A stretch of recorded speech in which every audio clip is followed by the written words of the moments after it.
Thank you, Mr. Chairman.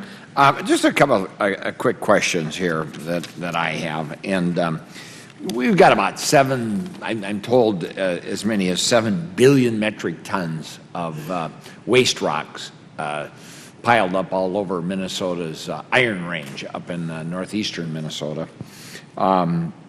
Exposed rock, much has some potentially hazardous consequences as a result of some of the sulfuric content and its impact on the lakes and the rivers and waters in the region.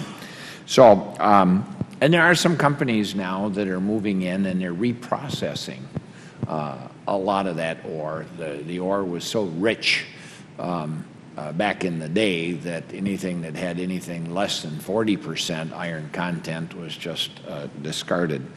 My question of you is, are you seeing any new technologies that we could potentially find some ways to incentivize to go in and reprocess and clean up in the process and take greater advantage of the mineral resources that remain in those potentially toxic piles all over our range?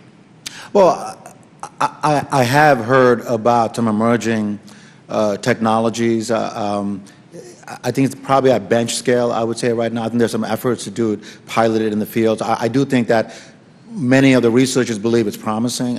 So I don't really have a comprehensive assessment, but I do know that there's some research going on in this area. You know, I say we, I wasn't here.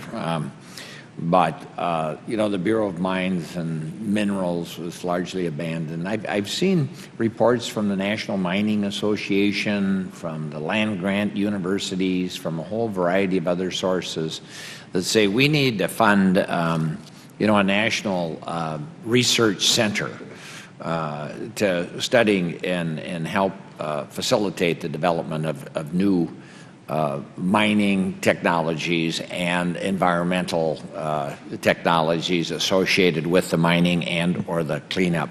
Do you see where something like that would be an enhancement to you know, what we're trying to do here in the Good Samaritan, you know, mining and development cleanup initiatives? Well, yeah, I'm not sure of the connection to the Good Samaritan. I think clearly the more and better technology. You don't see the connection? What is the Good Samaritan all about? I'm sorry? You don't see a connection between the Good Samaritan mining and cleanup activities? Yeah, so and study and research on how to mine and how to clean up in a way that's... Yeah, I mean, I think research and technology is all good, you know, and so I would say that, yeah, that makes sense, you know, and the Good Samaritan projects that we're is relatively small projects to kind of stabilize and, you know, and I guess, yeah, so. Well, I mean, if we don't have 33 billion or 72 billion or whatever the number is, then we better be looking at something, you know, and science often has a way of leading us to progress. I'm glad that you do see the connection after reconsidering it. Thank you. Mr. Stan.